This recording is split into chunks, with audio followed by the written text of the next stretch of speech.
흔들리지 않는 믿음을 소유하라는 말씀으로 함께 말씀 은혜 나누기를 바랍니다. 믿음이 왜 흔들릴지를 생각을 우리가 했으면 좋겠어요. 아마 대부분의 사람들이 교회를 이제 출입하면서 믿음을 갖게 되었을 때, 특히 하나님을 만났다고 생각할 때 아주 그냥 마음에 막 벅찬 가슴 그리고 벅찬 게 이렇게 차오르고, 정말 그러다 보면 나보다 더 하나님을 사랑하는 사람이 있을까 할 만큼 그 하나님에 대한 그런 어떤 말할 수 없는 감격이 있고, 또 하나님에 대한 그 헌신된 마음도 있습니다. 근데 문제는 뭐냐면 그 믿음이 오래 못 가더라는 거예요.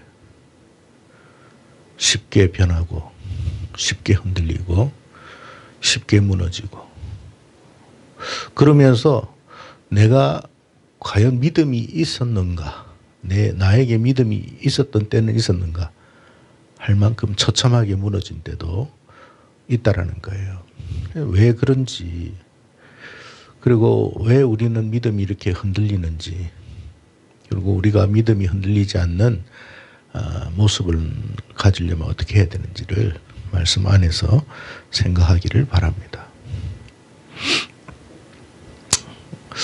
우리가 인생을 살면서 생각하는 것은 내 인생에 이 거대한 바람이나 파도가 몰려올까를 생각 못 한다는 거예요. 그러나 인생을 살면서 내가 생각하지 못한, 예측하지 못한 그 어떤 풍랑을 만나게 될 때가 있어요. 그럴 때 굉장히 우리는 당혹스럽게 생각하고 또 어찌할 바를 몰라 하는 그런 우리 모습을 봅니다. 여러분, 이제 우리 청년들 앞으로 이제 결혼도 하게 되는데, 결혼할 때 대부분 사랑해서 결혼을 하죠. 이 사람과 함께 하면 영원히 행복할 것 같다. 또 이 사람 없으면 죽을 것 같다. 그런 마음에 서로 결혼을 하고 삽니다. 근데 막상 결혼을 하고 살면 그런 마음이 계속 들어야 되는데 그러지 못할 때가 더 많아요. 왜 그러냐면 생각지 못한 어려움으로 말미암아 자기가 지금까지 내 인생의 그 결혼 생활에 그런 일이 일어날 건가를 생각을 안 하는 거예요. 그냥 지금처럼 그냥 아름답고 그냥 순탄하고 행복할 것만 같았는데 두 사람이 전혀 생각지 못한 어떤 어려움을 함께 겪는 거예요. 그러다 보니까 나중에는 원망 아닌 원망이 막 쏟아져 나오고, 그런 나를 지켜주지 못한 상대방이 밉고, 그렇습니다. 그럴 때가 많아요. 그래서 여러분이 왜 믿음의 결혼을 해야 되는지 그걸 여러분이 알아야 돼요. 믿음의 결혼을 하지 못하면 결국 이런 거대한 풍랑을 우리가 만나게 되었을 때 그 사람도 당신도 감당이 안 되기 때문에 깨어지는 경우가 많아요. 그래서 우리는 여러분이 이제 결혼을 해야 할 나이이기 때문에, 또 앞으로 할 것이기 때문에 그런 부분을 생각하고 준비하고 기도해야 됩니다. 그냥 우선 보기에 좋은 사람하고 결혼하면 좋겠지만 그게 평생을 가지는 않습니다. 왜냐하면 함께 헤쳐나가야 할 일들이 많기 때문에 그래요.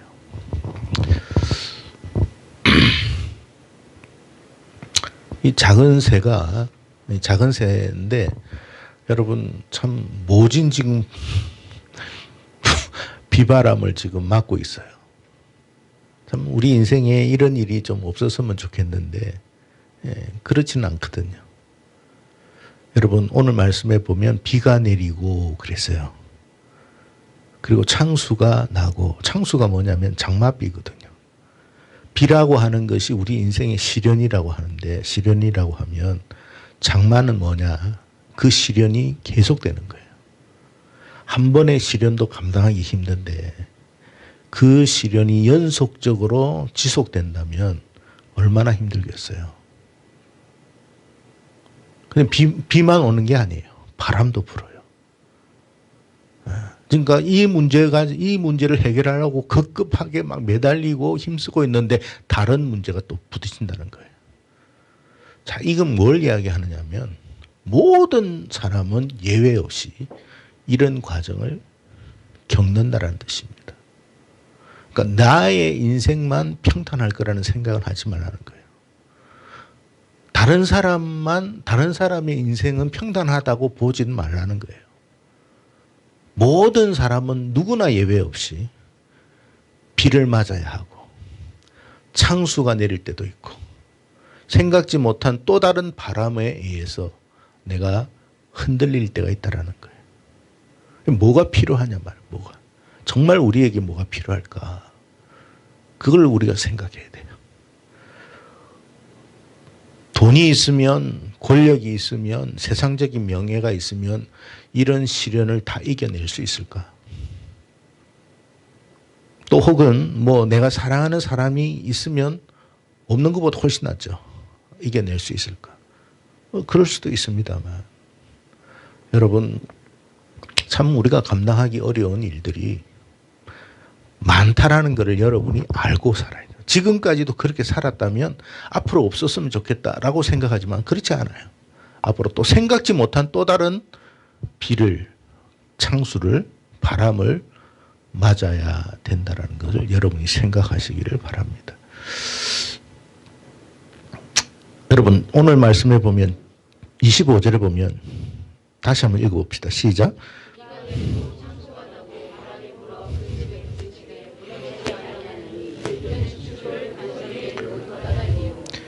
주추를 반석 위에 놓았다고 그래서 주추가 뭐냐면 주춧돌을 말하는 거예요. 여러분 한옥에 보면 나무 기둥이 썩지 않도록 밑에 돌을 낮춰. 그죠? 그렇게 하는 것은 뭐냐면 여러분 이 습기가 땅에서 오는 습기를 이 나무가 직접 맞으면 어떻게 되겠어요? 다 썩어버리잖아요.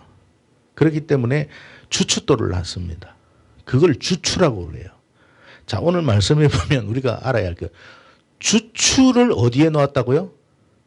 반석 위에 놓았다. 그러니까 여러분 각 사람마다 주춧돌은 다 있어요. 자기 나름대로의 안전적인 방법은 다 가지고 있어요. 그게 주춧돌이에요. 그러니까 인생을 막 사는 사람은 그렇게 없어요. 나름 단도리를 다 잘 하려고 지혜를 쓰고 방법을 고안하고 그렇게 살아간다는 거예요. 하나님 다 알아요. 근데 그 주춧돌이 문제가 아니에요. 그것만 있어서 되는 게 아니고 그 주춧돌을 어디에 놓아야 되느냐 이 말이에요. 어디에 놓으라고요? 반석 위에 놓느냐 그냥 흙덩어리에 그냥 모래 위에 놓느냐 그 차이일 뿐이에요. 그냥 일반적으로 여러분 그냥 흙이라도 주춧돌을 놓고 그 위에 기둥을 세워도 큰 문제는 없어요. 날이 맑을 때는. 그러나 여러분 우리 인생에 항상 날이 맑지는 않죠. 비가 옵니다. 그냥 한 번 오고 끝이면 돼. 상관없어요. 왜? 주춧돌이 그 정도는 견뎌내니까. 장마가 온다는 거예요. 바람이 일어요. 그 주춧돌로는 안 돼요. 그래서 어디에다가? 반석 위에다가 이 주춧돌을 놔라. 이해가 되시죠? 그 주춧돌이라는 게 뭐예요? 나의 단돌이에요. 내가 할 수 있는 모든 수단과 방법을 다 고안하는 거예요. 내 인생을 위해서. 자기 인생을 위해서 단돌이 하는 게 잘못된 건 아니에요. 다만 네가 하는 모든 방식을 어디에 기초를 두고 하라는 거예요? 주님께. 주님께 내 주춧돌을 놨느냐 그렇지 않느냐의 차이가 완전히 달라진다는 거예요.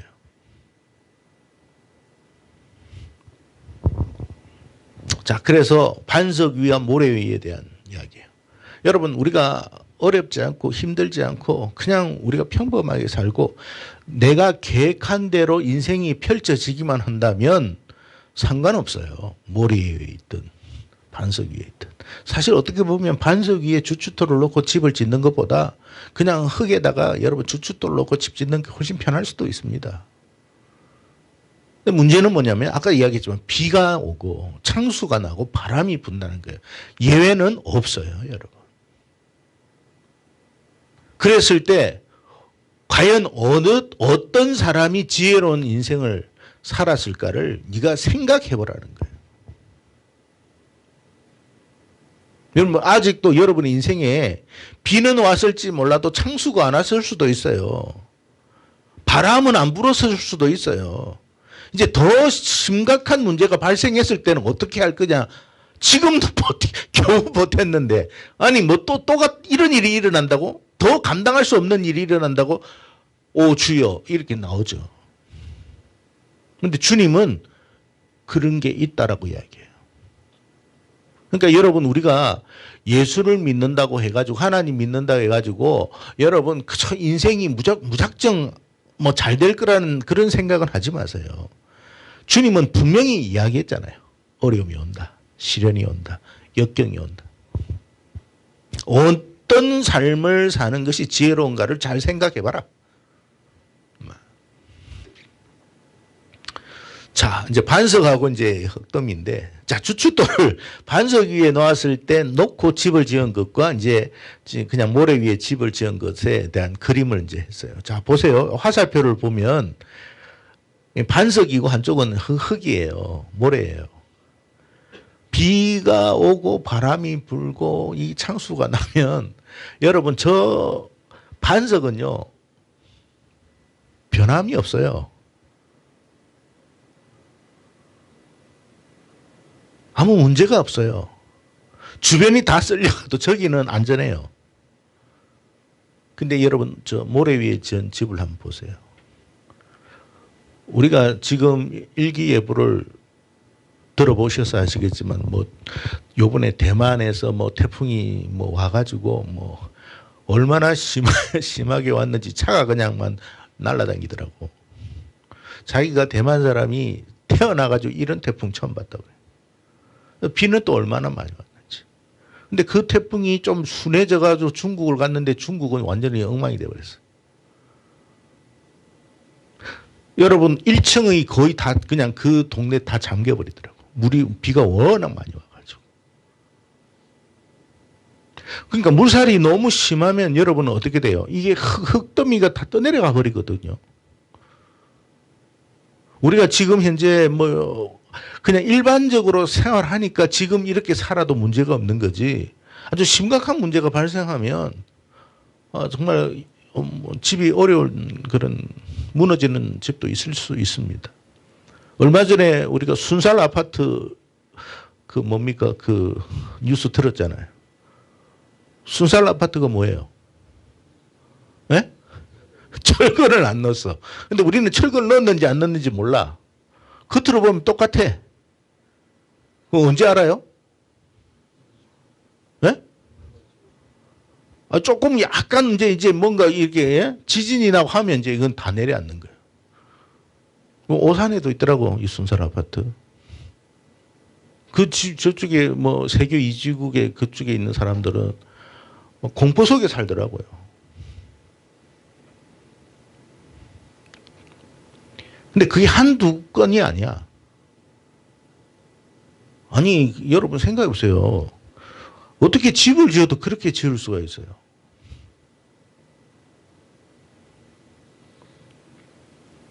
돈에 미쳐버리니까 그런 거예요.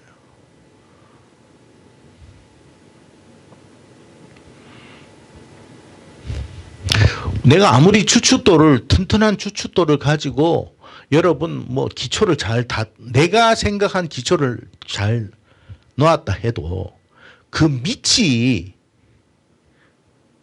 허접하면 내가 아무리 여러분 뭐 제대로 나왔던 기초라 할지라도 그거 소용없어요. 그러니까 나의 방식, 나의 어떤 현명함, 나의 경험을 다 신뢰하지 마세요. 그보다 더 근본적인 문제가 있다는 것을 알아야 합니다. 어떤 사람은 너무 지혜롭고 똑똑하고 현명해서 이게 여러분 이게 자산 관리를 엄청 잘하는 사람이 있어요. 보통 그렇지 못해. 그냥 뭐 버는 대로 쓰고 막 그냥 그렇게 살아요. 일반적으로 그래. 그런데 어떤 사람은 전혀 그렇게 하지 않습니다. 뭐 수입에 뭐 반 이상은 저축하고 또 그것도 어떻게 쓰고 어떻게 하고 다 해. 굉장히 똑똑합니다. 그런데 그 사람이 생각지 못한 어떤 문제가 일어날 수 있어요, 없어요? 자기가 생각하지 못한 문제에 대한 이야기를 하는 거예요. 주춧돌은 내가 생각하는 모든 방식을 이야기한 거라면 주님이 오늘 말씀하신 것은 네가 생각하지 못하고 예상하지 못하고 추측하지 못하는 그 다른 이면적인 문제가 발생할 수 있다는 이야기예요. 그러면 내가 지금까지 아무리 잘 철저하게 준비를 했다 할지라도 30대는 어떻게 살고 40대는 어떻게 그렇게 아주 체계적으로 여러분 준비하고 사는 사람들이 있더라고요. 야, 정말 너무 대단해. 의지 강하고 신념 있고 그래서 잘 살기는 해. 그런데 자기가 생각하지 못한 문제가 터져버렸어. 예상치 못한 거죠. 그때는 무너지는 거예요. 그러니까 우리가 하나님의 말씀을 그냥 들으면 안 돼요. 깊게 이해할 수 있도록 해야 돼요.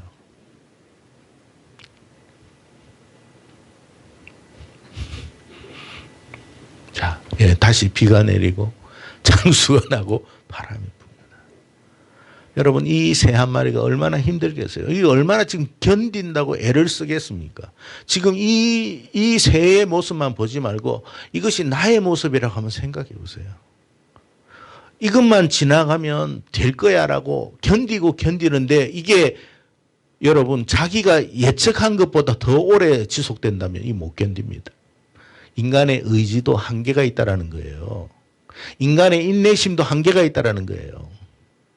인간의 방식도 한계가 있어요. 우리는 그거를 인정할 수 있어야 돼요. 그래서 완전한 사람은 없어요, 여러분. 사람은 어떤 부분에 있어서 사람마다 차이는 있을 수 있지만 어떤 부분에 있어서 그러니까 세기에 따라서 무너짐이 다를 수 있다는 거예요. 뭐 이 지진 5에는 견뎠는데 7에는 무너지는 경우가 있잖아요. 어떨 때는 뭐 지진이 그냥 시작도 안 했는데 무너지기도 해요.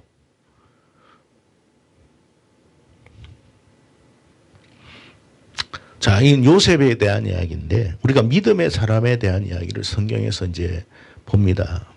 아까 우리 회장님이 욥에 대한 이야기를 했는데 우리가 성경을 읽으면서 이런 인물들을 믿음에 대한 인물들을 우리가 보면 왜 하나님이 이 사람들을 이렇게 언급했는지를 좀 한번 생각해 볼 필요가 있어요. 그런데 하나님이 언급한 사람 가운데 순탄한 사람이 없어요. 또 우리 보고 그렇게 살아라고 하면 난 못 살 것 같아. 여러분이 요셉이라고 한번 가정해 보세요. 엄마가 4명이야. 예? 여러분의 가정에 엄마가 4명이야. 형제들이 많아. 배다른 형제들이야. 여러분, 배다른 형제들이 다 있잖아요. 갈등이 일어나겠죠. 근데 내가 제일 큰 형이면 또 맨 막내 쪽이네. 엄마 일찍 돌아가셨어요. 나머지 엄마들은 다 살아있어. 여러분 분위기를 한번 생각해 보세요. 또 아버지는 또 어리다고 나를 좀 챙겨주네. 근데 그게 또 눈꼴 사나워, 형들은.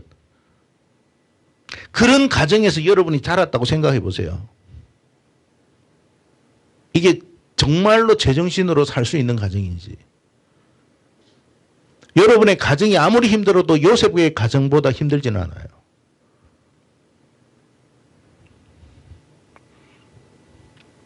근데 어떻게 됐습니까? 형들이 그를 시기해서 그를 팔아버렸어요. 노예로 끌려가는 요셉을 생각해 보세요. 팔려가는 요셉을 생각해 보세요. 시편에 보면 요셉이 여러분 신발도 채 신지 못하고 여러분 포성줄에 물려 끌려갔다고 되어 있습니다. 그 끌려가면서 여러분은 어떤 생각을 하게 되겠습니까? 만약에 여러분이라면. 그게 정말 여러분의 인생이라면, 닥친 문제라면 어떨 것 같아요? 아니, 끌려가가지고 또 나름 그래도 성실하게 살려고 최선을 다해서. 여러분 알아야 돼요. 내가 세상에서 아무리 성실하게 최선을 다해 살아도 세상은 여러분의 성실을 그대로 받아들이지는 않아요. 이용할 수도 있어요. 오히려 그것을 어리석게 보기도 해요. 나는 진실로 다가갔어요. 나는 상대방에게 정말 거짓 없는 진실함으로 다가가요. 근데 상대방도 그럴까요? 여러분, 여러분이 진실하게 다가간다고 상대방이 진실하게 다가올 거라는 생각하지 마세요. 그럴 수도 있겠지만 아닐 수도 있어요. 그게 세상이에요. 요셉은 감옥에 갔어요. 안 죽은 것도 기적이에요, 여러분. 감옥에 여러분 가면서 어떤 생각을 했겠어요? 내 인생이 더 바닥으로 떨어지고 있으니. 자기가 예측하지 못하고 예상하지 못한 문제가 일어난 거예요. 요셉이 꿈에도 내 인생에 이런 일이 있을 거라고는 단 한 번도 생각하지 못했을 겁니다. 그런데 그것이 현실이었어요. 근데 요셉이 무너지지 않았던 이유는 한 가지. 하나님을 믿는 믿음이었어요. 그 하나님을 믿는 믿음이라는 게 뭐냐면, 저는 요셉의 마음속에 하나님이 뭔가 붙들어줌이 있었다고 저는 생각해요.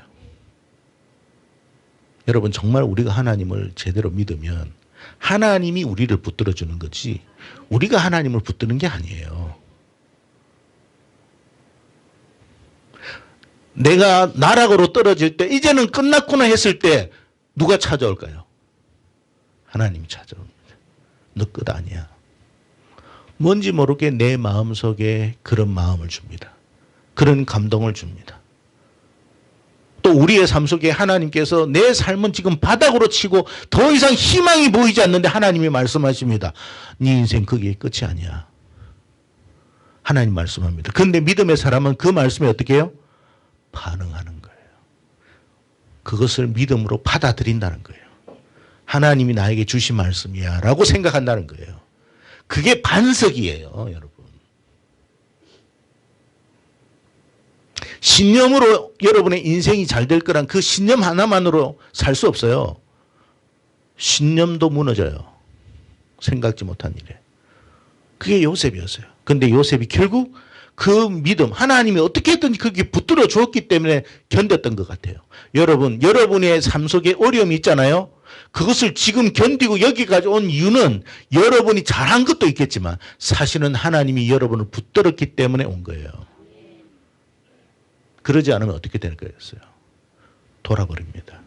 극단적인 선택을 할 수 있어요. 우리가 왜 안 돌았을까요? 하나님이 붙들어 주셨기 때문에 그런 거예요. 그래서 우리 자녀들이 믿음 생활을 잘 해야 되는 것도 그런 거예요. 누가 그 아이를 붙들어줘요? 하나님이 붙들어주는 거예요. 여러분, 직장에서 떨어졌어요. 회사에서 떨어졌어요. 무슨 뭐가 안 됐어요. 어디에서 실패했어요. 이제 끝이구나 하고 막 낙심하고 절망하고 하나님이 과연 계신가 싶고 막 슬프기도 하고 막 요셉을 생각해 보세요. 막 그런 상황 속에서 하나님이 잠잠히 다가오시면 그 하나님의 다가오심이 없었다면 요셉은 못 견뎠을 것 같아요. 우리가 여러분 때로는 의인은 7번 넘어진다고 그랬죠. 근데 다시 일어나죠. 어떻게 다시 일어날 수 있어요? 남들보다 더 강한 의지가 있어서 아니에요. 하나님이 붙들어 주셔서 일어나는 거예요. 그래서 믿음이 중요한 거예요. 다윗에 대한 이야기입니다. 다윗도 마찬가지예요. 제가 이야기했지만 다윗은 여러분 정말 최선을 다해가지고 나라를 구했는데 여러분 사울 왕에 의해서 시기를 받아서 여러분 사울을 위해 가지고 찬양을 하는데 사울이 자기를 죽이려고 해요. 뭐 이런 일이 어디 있습니까? 자, 여러분 생각해 보세요. 누군가를 위해서 여러분이 기도를 해줘요. 그 사람의 병고침을 위해서, 그 사람의 아픔을 위해서 막 열심히 기도하고 있는데 그 사람이 여러분의 뒤통수를 때리고 있어. 배신을 해. 어떨 것 같아요?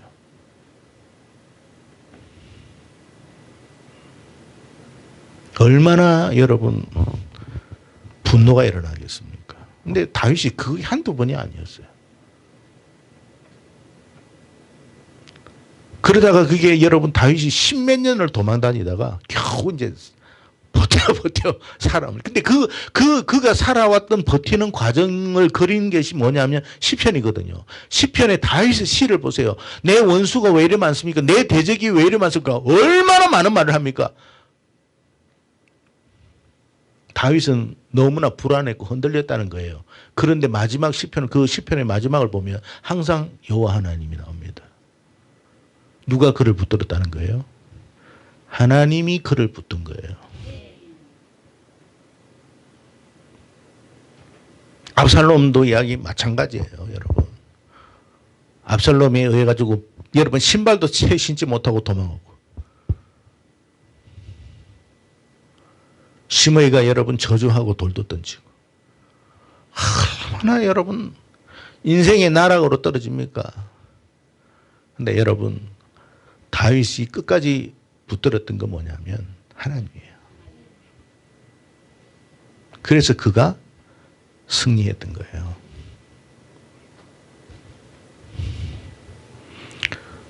여러분 바울의 서신서를 보면 데마가 나옵니다. 참 데마는 바울과 함께 정말 열심히 복음 전도하고 사역을 했던 사람인데 안타깝게도 바울의 말년에 데마가 떠나갑니다. 바울의 서신서에 보면 데마에 대한 이야기가 많이 나오는데 말년에 데마가 떠나가요. 견디지를 못한 거예요. 너무 그 시련이 많아가지고.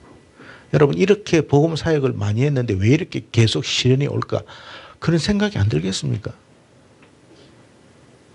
이 뭐 끝이 없는 거야. 뭐 또 바울이 감옥에 들어가고 이 도대체 뭐냐 이 말이야. 내 인생에 이게 뭐냐? 데마는 여러분 하나님을 믿었던 건 아니에요. 바울을 의지했던 것 같아요. 결국 데마는 세상을 사랑하여 갔다 그랬어요. 안타깝죠. 데마가 끝까지 이것만 지켰다면, 지금 마지막 이 부분만 그가 견딜 수 있었다면, 이길 수 있었다면 데마도 디모데처럼 위대한 사역자가 됐을 것입니다만 그러지를 못했어요. 우리의 인생에 있어서 여러 가지 많은 시련이 옵니다. 감당하기 어려운 시련이 오고 역경이 옵니다.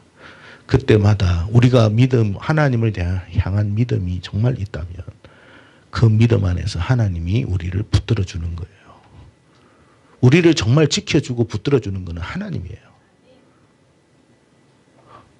바닥까지 내려갔을 때에도 하나님이 지켜주는 거예요. 그래서 요셉이 꿈 해몽하면서도 뭐라고 그랬습니까? 이 해몽은 나에게 있는 게 아니고 하나님께 있다고 그랬죠. 전부 다 왜 그런 마음을 그가 가지고 있었겠습니까? 하나님이 항상 그와 함께 계셨기 때문에 그래요. 자, 그래서 여러분에게 스스로 여러분 자신이 질문을 던져보십시오. 여러분은 현재 어떤 믿음을 소유하고 있습니까?